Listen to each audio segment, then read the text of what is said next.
Good morning everyone. Today I am starting the second day of a fast. Yesterday I didn't bother eating anything. I just had a couple of coffees during the day, but what I did do is a big long gym session of cardio in the morning yesterday, and I burnt 1,000 calories. So not eating for a day and burning 1,000 calories, and then I went to the gym in the evening again, did some like weight stuff, but I'm not going to count that. I'm going to head back in this morning, so this will be effectively 36 hours into a fast, and I'm going to do another hour's worth of cardio again, which is pretty much a cross trainer stuff, and try and burn another 1,000 calories. So this is just really to see how difficult that is.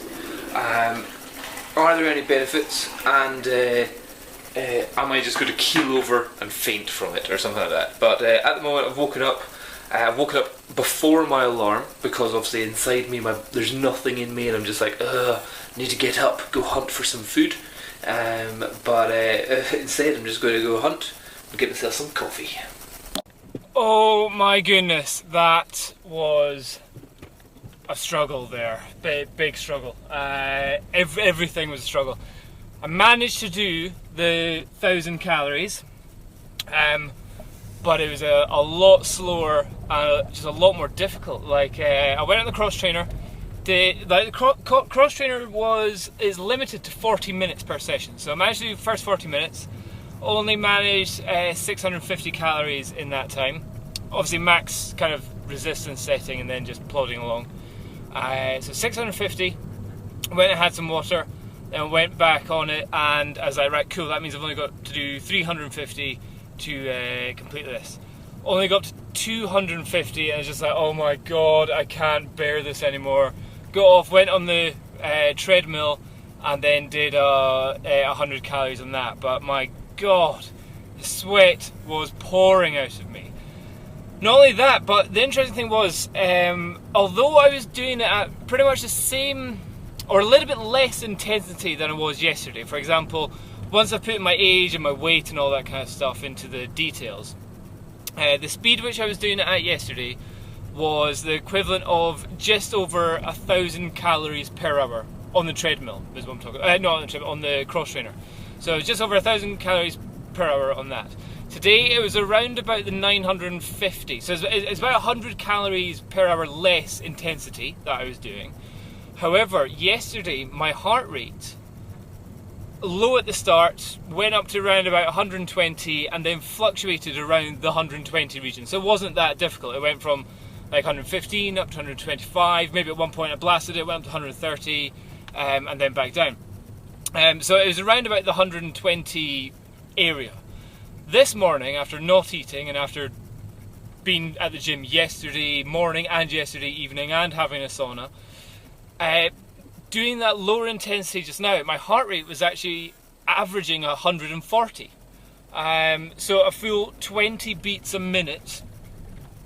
20 beats a minute? 20 beats a minute extra every minute. And even though that was at the lower intensity. So straight away you can see that from the fasting, from not having that energy, my body's having to do that little bit more effort, faster pumping blood and breathing and all that kind of stuff, to get the same amount of energy, or even to get a slightly less amount of energy out at the same amount of time. The other thing which I kind of think is, whenever you do a fast, if you fast for 24 hours and you don't eat for 24 hours and you just sit around and do nothing, that's cool, that's a 24-hour fast. However, if you think about the amount of calories that you do every day, and you count that in terms of hours per day and the amount of calories which I just burnt there, I could think that 1,000 calories is the equivalent of an extra 12 hours extra added onto the fast. So now that it's 9 o'clock, I've effectively done 37 hours worth of fast. But if I add on the 2,000 calorie burns, which I did, then that could be an extra 24 hours on top of that. So what's that, 56? No. 36. 48. So you could say that's like a 60-hour fast. in terms of the amount of calories which have been burnt without food, if you're just to be sitting on your bum. So in total what I did was yesterday night, well about 2 days ago, I stopped eating at 8 o'clock. Then in the morning yesterday, went to the gym, did 1,000 calories on the treadmill, tried to do some squats afterwards, but they were rubbish. Then I had a sauna. And then in the evening, went back again. Kim was coming for a workout. I went in, I did some chest, nothing really too difficult, just, well, heavy weights, but not a huge amount of reps or anything. So I did chest weight session, and then I did a little bit of a fanny around with Kim, doing like girly weights for a wee while. And then home last night, just had a coffee, then went to bed and woke up at 5:30 this morning because it was just like, bah! And my tummy was rumbling. Normally my tummy doesn't rumble. You know, rumbles usually when it's got something to move around to make a rumbling noise. But I was like, that's a bit weird. So I was making some gurgling noises. So I woke up at 5:30 this morning. Again, 1,000 calories this morning and a sauna. And I'm absolutely poop-a-looped. Poop-a-looped. Really tired. Now here's an interesting thing. While I was doing that 1,000 calories this morning, I was actually just thinking, oh, I want food. And I was thinking about the type of food which I want, like what is it that I really want to eat? And the interesting thing is the cravings which I was having while I was on the cross trainer there wasn't for, in fact I never thought about crisps or chocolate at all once. It was about, I really want some salmon balls from Marks and Spencer's. I really want to eat that paella which is in the fridge. I really want some venison steak. I was like, oh, I'd love a big thing of pineapple. So it's kind of, it made me crave fairly healthy food. I was like, oh yeah, I really want salmon and paella and venison and loads of fruits and stuff like that.